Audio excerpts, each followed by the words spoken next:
Welcome to Pax Praxis. My name is Shaheen Merali, and I've convened these 3 online events as part of my visiting professorship at the University of Applied Arts in Vienna. I would like to start by thanking my colleagues at the university, starting with the Vice Rector, Professor Barbara Putz-Plecko, as well as the 2 research students who are here with me, facilitating each session's complex formats. And they are Sarah Cantado and Nagwal Gahar-Shir. Furthermore, I would like to extend my gratitude to Peter Putz, who has designed the wonderful posters for Pax Praxis. Just a few other words on the notion of Pax Praxis. It's an attempt to grasp and to on radical management and the experimental organizing of knowledge and research. The flow, as we do, flowing together towards facility, systems of assessments and infrastructures, which have become central to our practice, whether we like it or not, both as artists and as curators. And more recently, research itself is bound in so many ways to very specific ways to create and produce knowledge. One can say one chooses the way one convenes and curates. What remains important and urgent is what is our place in the world. It's a question which has been asked as we work to rearrange power and historical realities, forms and organizational flows, and the fluidity which seems to be coming in part of our lives is what I would suggest Homi Bhabha called a sly civility. It's a form of political address which undermines the conventional forms which we are acting against, which our agency is bound to. We are workers in many ways, and we call our art artworks. It's a production of knowledge, it's a labor, but it's involved and tangled in waves of relations and relationships, and more agenda-based. Yet we remain constrained by hierarchies that curtail, denounce, and eradicate sometimes. We get shrouded in formal responses for our collective explorations, and it was so evident in Documenta 15. As a member of an audience whose experiences of Documenta now stretches over 2 decades, I was, like many of us, if not most of us, as a returning audience, processing the rigid barriers that became peculiarly political props, which went, in a sense, to appropriate Documenta 15 in a very harsh manner. The implausible anecdotes which were flying around made me pause by my desk, hover over my laptop or iPhone, and consider the awful power of the poignant exchange which seemed to be conducted by those trained in managing foreign affairs. Here, of course, I'm referring to the place meant for the legitimation of artistic discourse becoming embroiled in the central authority of German society, characterized by a Department of Defense and, in brackets, and guilt. The assumptions seem to roll out through what was seen as expertise, hounding the curating and the curatorial approach, with presumptions that slowing down the process could potentially prevent a general buildup of discourse that the curators and the collective curatorial body from Indonesia, ruangrupa, were seeking.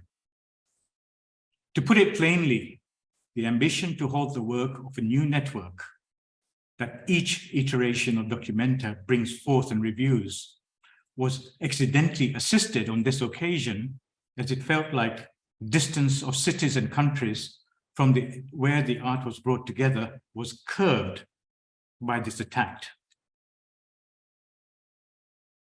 Without a backward glance, a new cultural historicity in the grandeur of remembered lives was heard.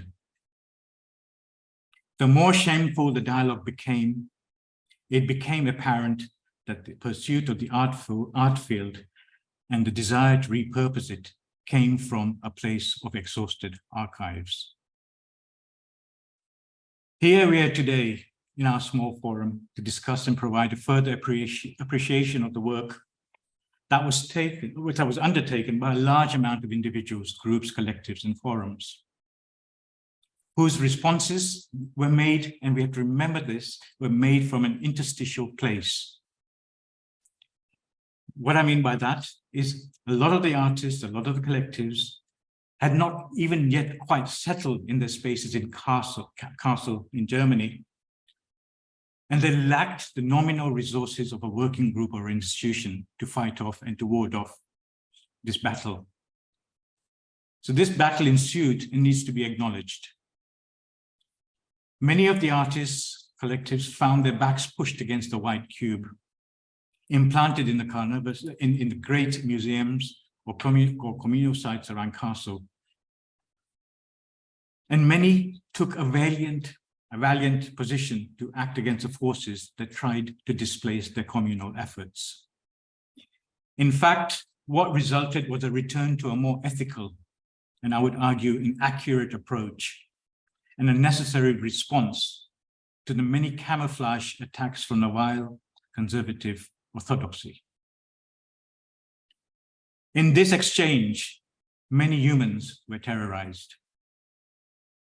Many in the German press approved the moving in of the unresolved definitions of a contested history and argued against the curatorial body and their decentralized approach. We are here now to understand further the lessons and the mechanisms that manage to incorporate parts of the syncretic turn. And it's a syncretic turn is a phrase that the British art historian Jean Fisher had contemplated. And I use it here for the totality of Documenta 15, which brushed against the national idea of the German authenticity in its application to a reality that denies the commodification of differences. Documenta 15, as earlier in Documenta 11, led by Oko Invezo and his team of curators, existed as an eruption, contaminating the smooth logic of official rhetoric. The intention of the curators of Documenta 11 insisted on a transnational, interdisciplinary, and transgenerational in its concerns. This was also evident everywhere in the lumbung methodology. The continuity would have been thought as a necessity, especially for an event dedicated to take a deeper set of concerns of art history.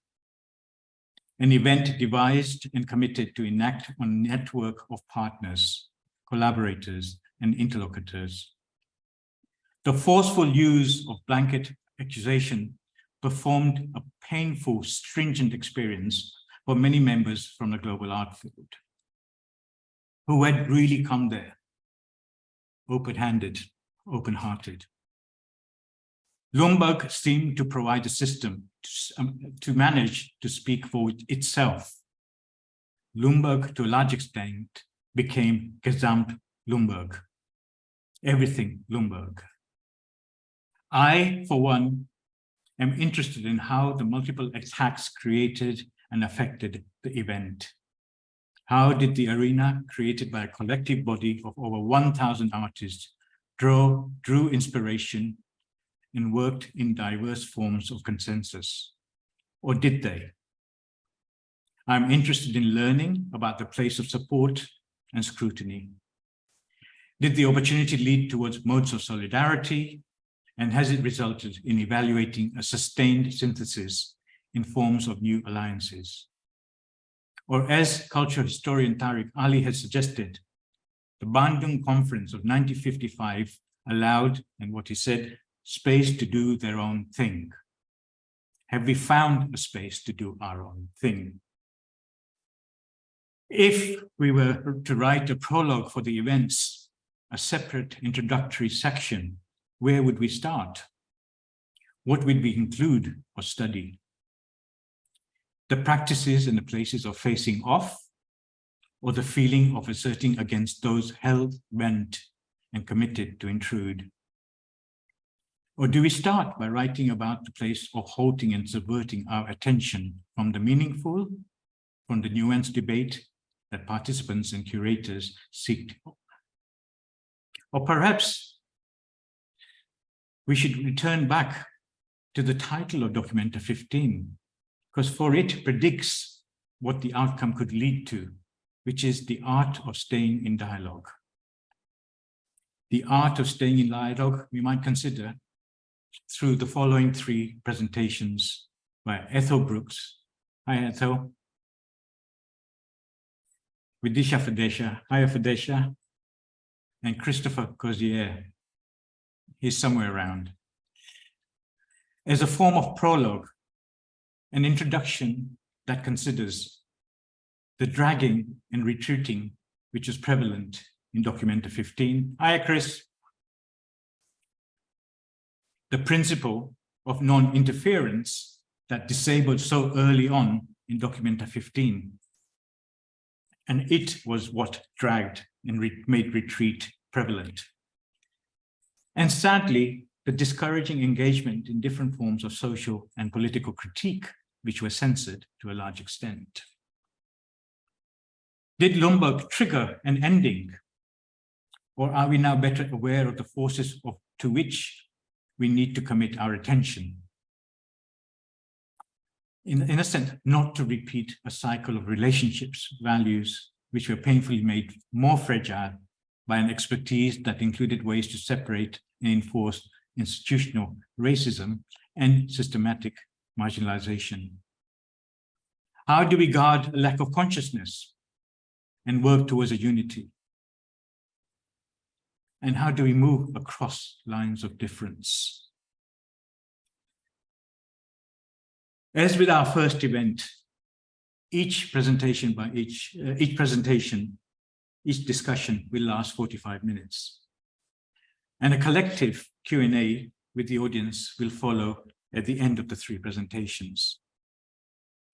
The order of the presentations are Ethel Brooks from Roma Moma, Vidisha-Fadescha from Party Office, and Christophe Cozier from Ellis Yard.